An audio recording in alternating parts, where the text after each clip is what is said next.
우리 함께 보실 하나님의 말씀은 누가복음입니다. 이제 누가복음 18장 말씀을 봅니다. 오늘은 1절부터 우리 8절에 있는 말씀까지만 합독해서 함께 읽도록 합니다.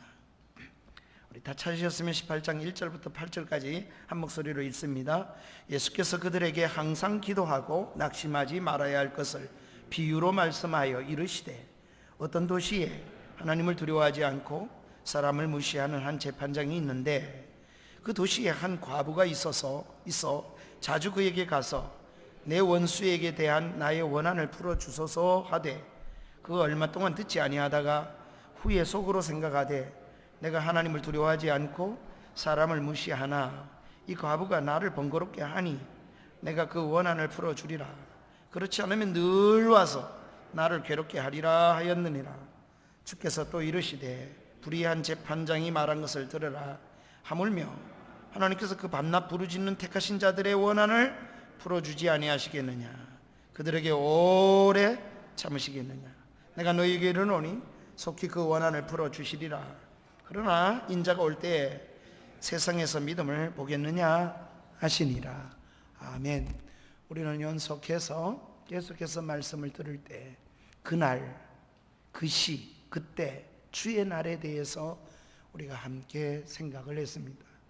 오늘 이 말씀도 연장선에서 주님이 주고 계신다는 사실을 문맥 속에서 우리가 살펴볼 수가 있습니다. 오늘 읽은 말씀 중에 8절 말씀을 보면 내가 올 때, 이런 말씀을 여전히 하고 계십니다.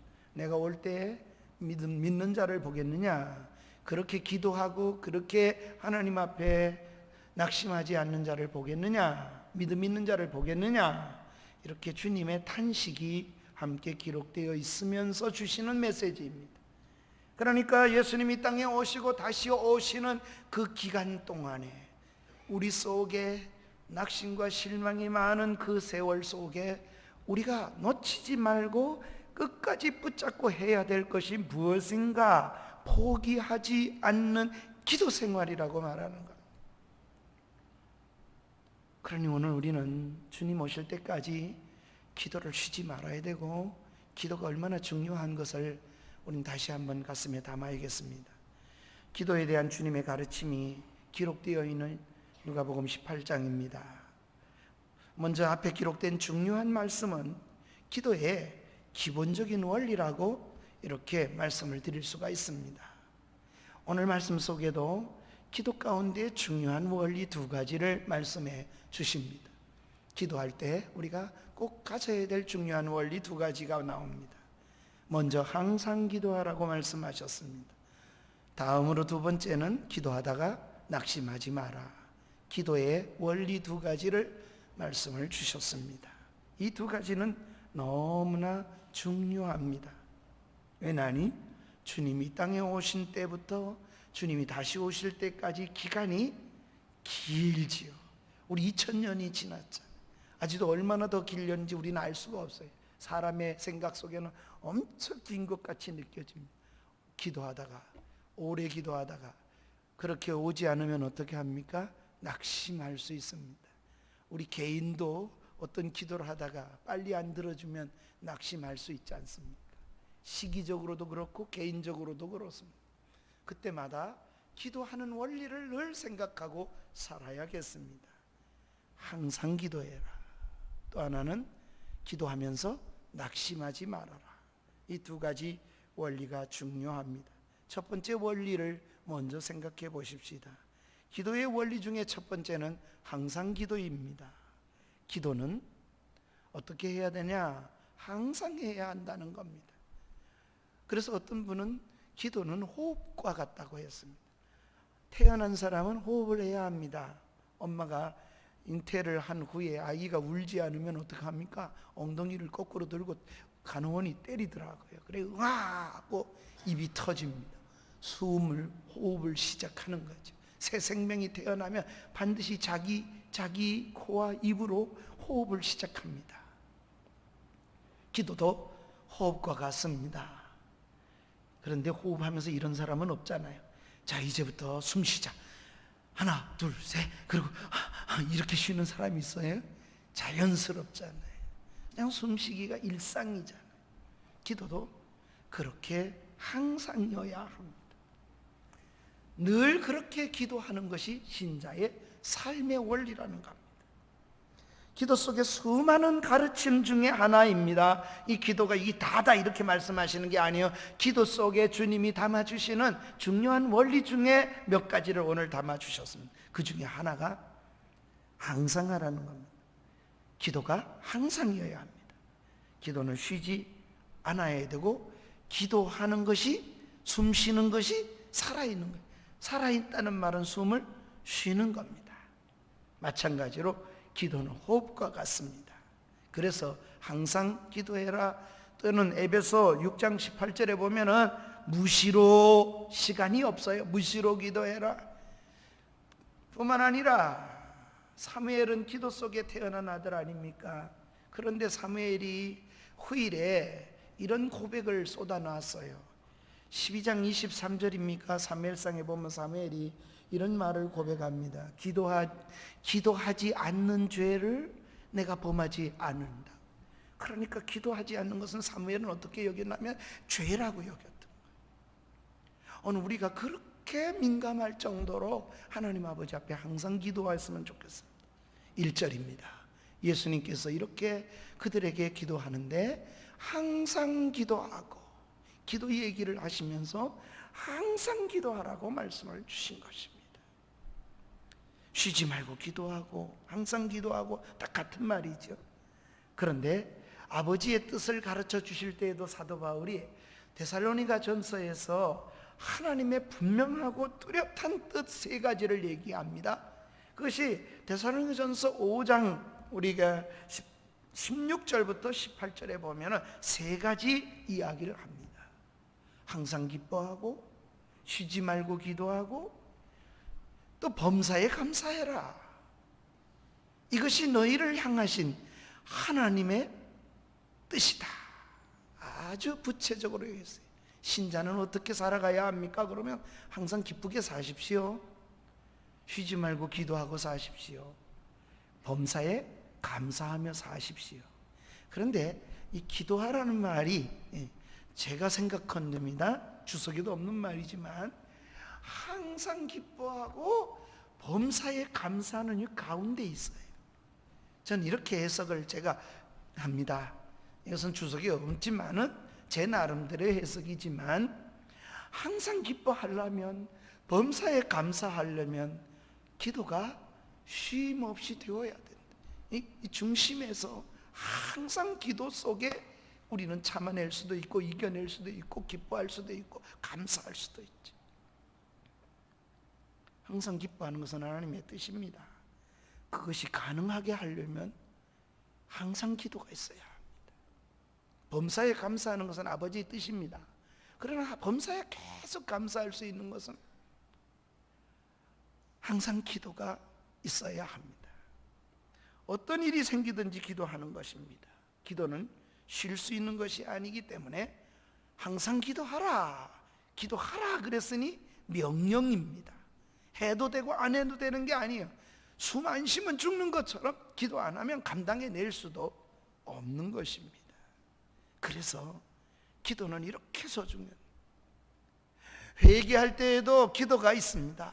사도행전 우리가 9장에 보면 사도 바울이 하나님 아버지 앞에 엎드려져서 회개할 때 기도 가운데 있다, 사울이 그렇게 아나니아에게 말해줍니다. 또 아나니아 기도할 때 눈에 비늘 같은 게 벗겨지고 사울이 진정으로 영적 세계를 보는 눈을 갖게도 됩니다. 또 기도하지 않는 것을 예수님이 마태복음 26장에 보면 넘어짐의 원리가 된다, 넘어짐의 이유가 된다. 기도해라. 난 넘어지지 않고, 네가 사단이 밀가부터 하지 않도록 내가 너를 위해 기도하라. 기도하지 않으면 넘어지는 이유가 될 수도 있다고도 말씀을 주시기도 하십니다. 그러니 항상 기도하는 태도를 주님께서 그렇게 기도하고 살아야 된다는 거예요. 이런 기도의 태도를 오늘 본문 속에서도 언급을 다시 또 하시는데 7절에 보면 예수님께서 이렇게 말씀합니다. 밤낮 부르짖는, 항상이라는 것을 이렇게 다시 강조하시는데, 밤낮 부르짖는 기도를 그런 택하신 자의 기도를 왜 그 원한을, 왜 그 소원을 안 들어주시겠느냐, 이렇게 말씀하시는 거예요. 그러니 얼마나 기도가 중요해. 우리가 살아가는 동안에 우리가 각자 만나는 일들이 얼마나 다양합니까?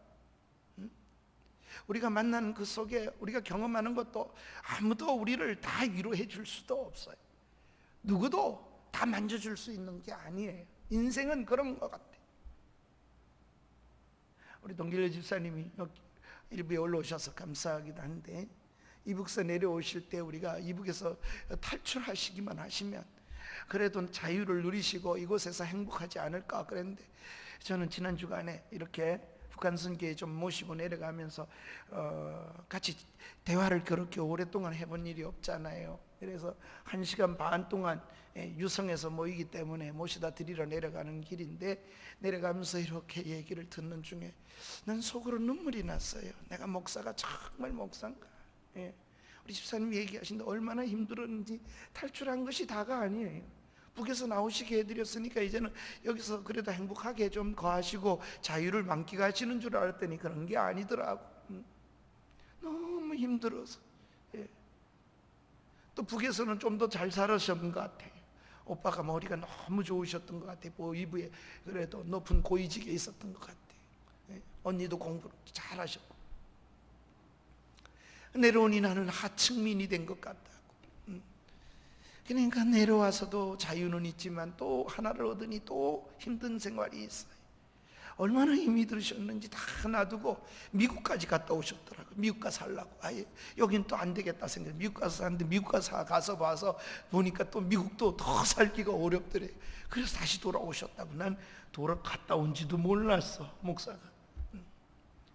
얼마나 마음속으로 한쪽으로는 좀 죄송한지. 얼마나 힘드셨는데 한마디도 얘기도 안 하셨을까. 우리 모두는 다 그래서 밤낮 부르짖는 소리라 그래요. 밤낮 그만큼 주님께서 항상 기도해야 될 것을 밤낮 부르짖는 기도라고 해요. 기도 속에 꾸준히 기도하는 것. 꾸준히 기도하려면 뭐가 필요하냐면 믿음이 필요하네. 믿음 없이는 그렇게 할 수가 없어요. 해도 안 되는데 뭐 해도 안 되는 거 하다가 포기하죠. 믿음으로 꾸준히 기도할 수 있는, 그래도 조금 견뎌내시고 넘어갈 수 있는 것도 저는 하나님의 은혜라고 생각해요. 동길래 집사님 힘내시고 늘 기도로 그렇게 사십시오. 인생은 다 힘들고 어디에 있어도 어떤 나라 가도 다 북한은 북한대로 남은 남은대로 그렇게 간단치가 않잖아요. 밤낮 부르짖는 자의 소리를 또 하나 다른 표현으로 우리 주님이 하신 표현이 3절 속에 나오는데, 3절에는 자주 찾아갔다는 그 비유 속에다가 자주 괴롭히게 찾아갈 정도로 비유 속에 담아주셨어요. 이 같은 삶을 산 사람이 있습니다. 항상 기도한 사람. 그런 사람의 기도를 하나님이, 유대인의 기도도 들어주지만 하나님은 민족을 가리지 아니하고 하나님은 그렇게 말씀대로 항상 기도하는 사람의 기도는 들어주셔요.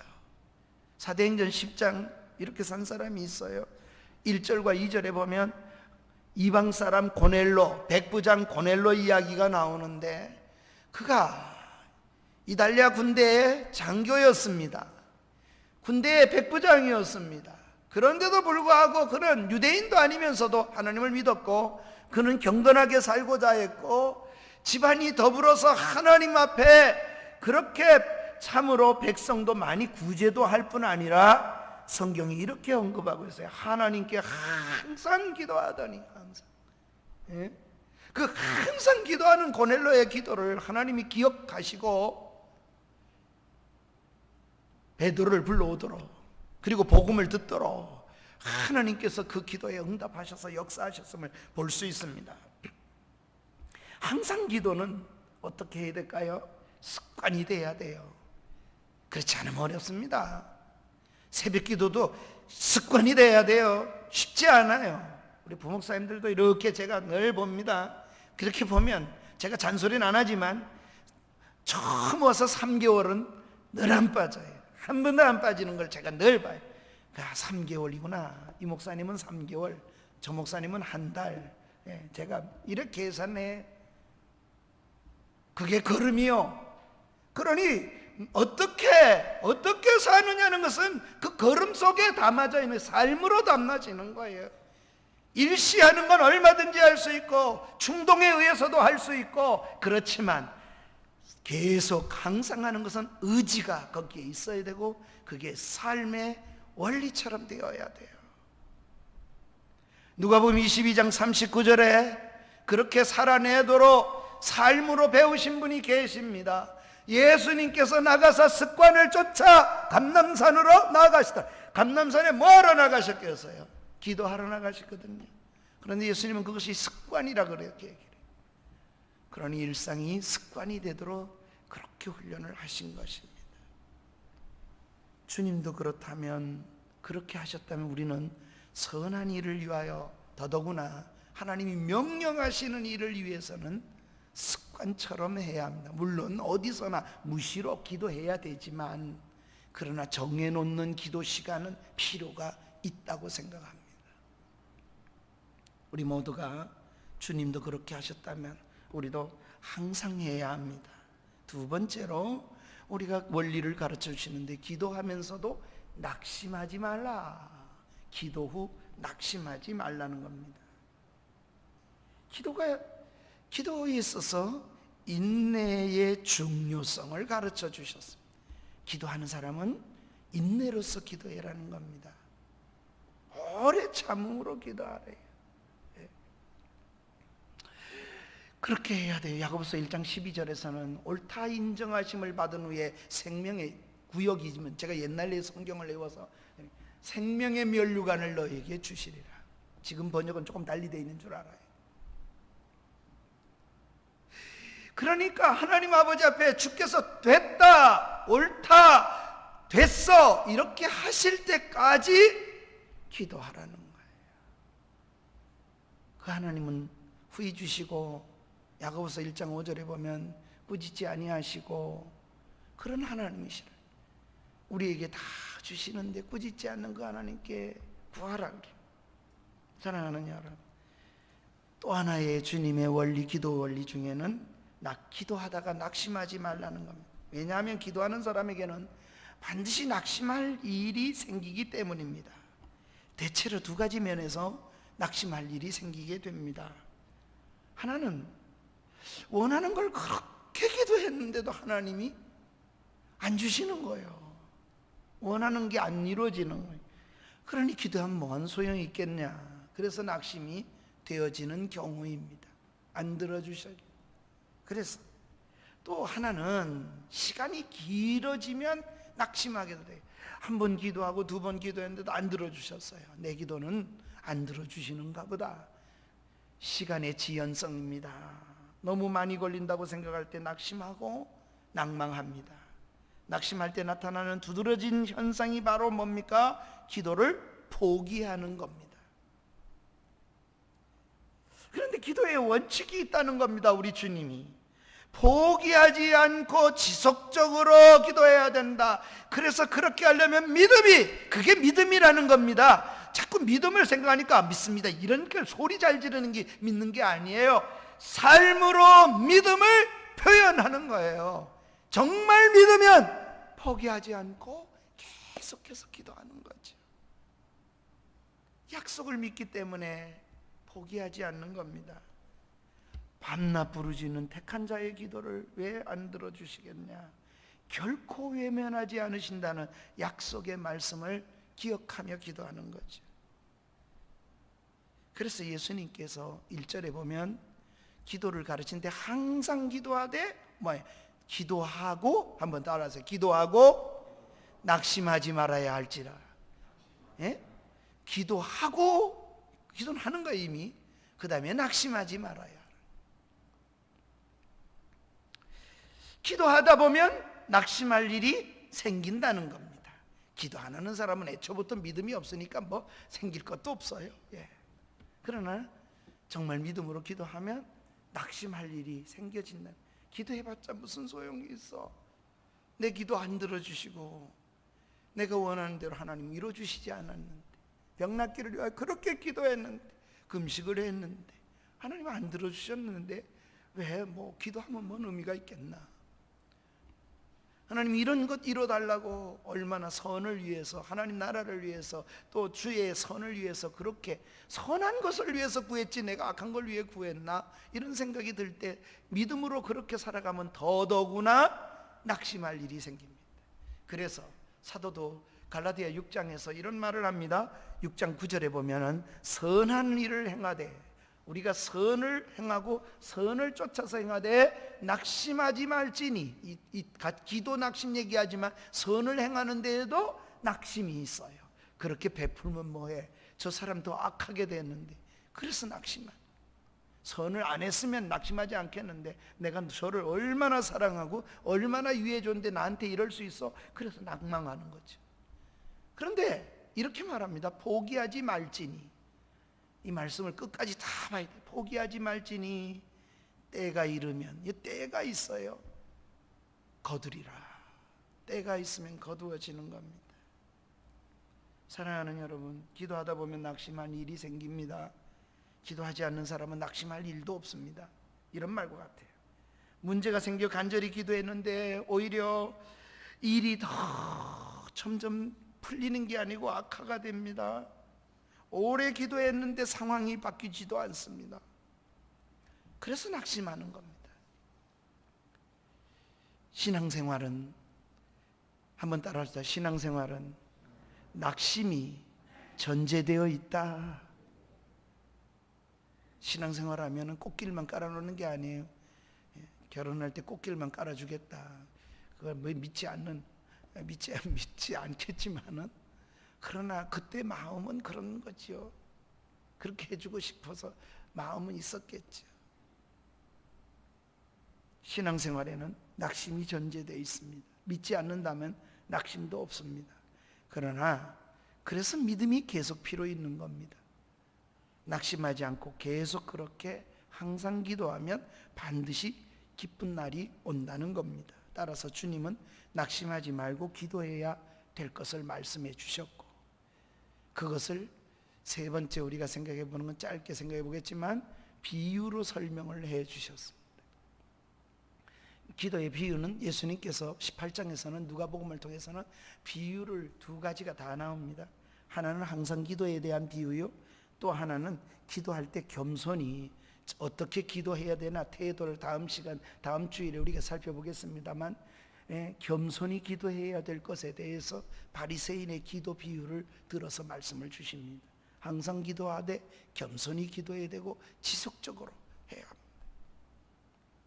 우리가 낙심하지 않아야 될 비유를 재판장과, 불의한 재판장과 과부의 비유를 들었습니다. 이 비유에서는 하나님도 나오고 또 사람도 나옵니다. 악한 재판장이 하나님을 두려워하지 않을 뿐 아니라 신앙도 없는 거죠. 그리고 사람도 무시하는, 이 정도 되면 이 재판장은 아주 나쁜 사람이에요. 하나님께 대해서도 신도 없고, 그리고 사람도 자기가 유아독존이야, 자기가 최고인 사람인 거예요. 이런 재판장, 악한 재판장을 지금 예수님께서 비유로 들었습니다. 그런데 그 시에 원한을 해결하지 못한 과부가 있었습니다. 이 과부가 포기하지 않고 이 악한, 하나님도 없고 사람도 무시하는 이 재판장에게 찾아가 가지고 원한을 풀어달라고 계속 요청을 꾸준히 했다는 거예요. 3절에 보면 자주 가서 그렇게 했다 그래요. 그래서 어떻게 됐습니까? 결국은 과부의 원한을 풀어주었다는 겁니다. 이것밖에는 희망이 없다고 생각한 거예요. 그래서 매달렸습니다. 포기하지 않았습니다. 그런데 그 과부가 결과를 얻었습니다. 바로 이런 자세, 이 기도의 태도와 자세는 그래야 된다는 겁니다. 이게 원리라는 거예요. 기도는 항상 낙심하지 말고 지속적으로 해야 됩니다. 그래서 2절부터 5절까지 이 비유는 기도 간구의 지속성을 비유로 설명을 하신 겁니다. 끊임없이. 그리고 이렇게 대조를 했습니다. 세상에 하나님도 없고 사람도 무시하는 그 정도의 악한 재판장인데도 그렇게 지속적으로 갔더니 됐더라. 이 지속성. 그런데 하나님은 다 아시는 분이고 하나님은 선하신 분인데 생각해 보세요. 그런 악한 왕 재판관도 그런데 안 들어주시겠느냐? 이렇게 하나님과 견주어 말하는 겁니다. 왜 그렇습니까? 우리 하나님은 참으로 하나님도 재판장이시거든요. 그 하나님이 우리의 재판장으로 어떤 재판장이십니까? 하나님은 진정한 재판장이거든요. 어떤 재판장이라고 말합니다. 약한 자, 억울한 자, 기댈 곳이 없는 자의 진정한 재판장은 하나님이십니다. 그래서 억울한 문제를 가지고 마지막 기댈 곳은 하나님입니다. 그 문 앞에 기도하면 반드시 풀어주신다고 성경이 그렇게 말씀하시잖아요. 오래 참지 않는다. 7절에서는 이렇게 우리에게 언급을 합니다. 하물며 하나님께서 밤낮 부르짖는 자에게를 오래 참으시겠느냐? 이 말은 역설적으로는 오래 참지 않는다는 말을 오래 참으시겠느냐 이렇게 물어요. 오래 기다리게 하지 않습니다. 우리가 오래라고 생각되는 그 기간이 하나님이 보실 때는 적절한 기간이라. 결코 길지 않은 시간이요. 내게 있어서는 가장 유익한 것 때 하나님이 맞춰주시려고, 때 맞춰주시려고. 그래서 성경은 때가 되매 이런 말을 계속 하시는 거예요. 때가, 내 생각에는 이 때가 제일 좋은 때 같은데 하나님은 가장 좋은 때입니다. 그때까지 기다리시는 거예요. 예컨대 요셉을 한번 생각해 보세요. 아버지에게 참으로 채색 옷 입은 게 뭐 그렇게 잘못됐겠습니까? 형님들한테 다 미운 털이 되었습니다. 미워하는 정도가 아니라 아주, 그런데 더더구나 아버지가 심부름을 왜 형들한테 시켜요? 다 미워하는 줄 알면. 그래서 형들한테 갔더니 이번엔 죽이려고 합니다. 웅덩이에 집어던집니다. 얼마나 울었을까요? 빌었을까요? 그런데 애굽에 팔려갑니다. 그런데도 아직도 힘듭니다. 그런데도 결국 그는 하나님의 사람으로 변하지 않아요. 성경이 이렇게 말해요. 그가 종살이 하는데 보디발이 보니까 하나님의 사람이라 봤어요. 그가 하는 모든 일이 다 형통한지라 이렇게 이야기를 해요. 안 믿는 사람이 볼 때 그렇게 보여졌던 겁니다. 그러니까 이 사람은 좀 다르다 이렇게 생각이 됐던 것 같아요. 그래서 가만히 들여다보니 하나님을 믿는 거예요. 그래서 모든 게 형통하였더라. 언제 그때 형통했어요? 감옥에. 더 형통한 것은 언제냐? 그러다가 자기 주인의 보디발의 아내 때문에 억울한 일 뒤집어 쓰고 감옥에 갔을 때 성경은 이렇게 말해요. 그 감옥에 그렇게 억울한 일을 뒤집어 쓰고 감옥에 갔을 때 우리 성경에 처음으로는 요셉이 모든 일에 하나님께서 형통케 하였더라. 그 감옥 감기 만사 형통이란 말이 한 번 나오는데 성경에 감옥에 갔을 때예요. 그 만사 형통은 어떻게 됐습니까? 그 감옥이, 그 죄수의 자리가 요셉이 총리에 올라갈 수 있는 계기가 되는 자리였어요.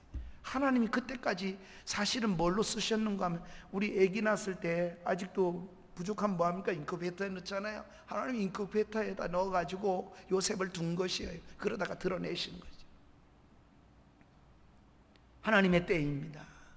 요셉이 그렇지 않고 억울하게 뒤집어 썼다 그러고 마구 고소하고 마구 그렇게 했더라면 어떻게 됐겠을까요? 총리커녕 아무것도 아니었을 것입니다.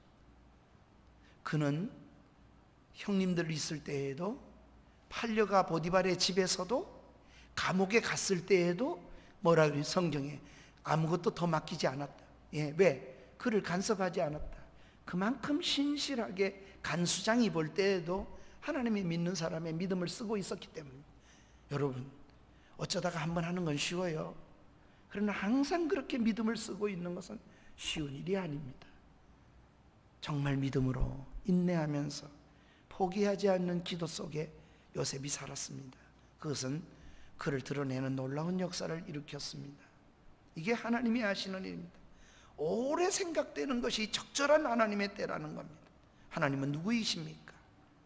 하나님은 고아의 아버지시고 과부의 재판장이시라고 말씀하십니다. 이사야 68장 5절 말씀입니다. 68장 5절 말씀을 우리 함께 읽도록 하겠습니다. 우리 다 같이 읽어볼까요? 시작. 그의 거룩한 처소에 계신 하나님은 고아의 아버지시며 과부의 재판장이시다. 성경에 가장 억울하고 가난한 사람을 꼽을 때는 언제나 고아와 과부 이야기입니다. 그런데 우리 하나님은 그런 하나님이시래요. 그러니 왜 신원하지 않겠어요? 이 불의한 하나님도 모르고 사람도 무시하는 재판장, 그런 하나님은 그런 하나님이 아니에요. 우리 하나님은 과와 과부의 하나님이시라 그랬어요. 그런 하나님이신데 하물며 택한 자를 안 들어주시겠어요? 문제는 어디 있습니까? 이런 하나님을 믿지 못하고 그런 말씀을 믿지 못하기 때문에 쉽게 낙심하는 나에게 문제가 있습니다. 그분이 억울하고 답답한 일을 상황에서 매일 기도하면 반드시 풀어주실 터인데 결코 낙심하지 말라고 말씀하셨는데도 쉽게 낙심을 우리들이 한다는 겁니다. 그래서 주님이 오늘 기도의 원리를 우리 속에 가르치십니다. 낙심하지 마라. 그리고 지속적으로 기도해. 이 말 속에 다른 표현은 지속적으로 믿어라, 이런 말입니다. 우리 모두가 이러한 하나님의 은혜를 바라보고 설 수 있기를 주의 이름으로 축원합니다.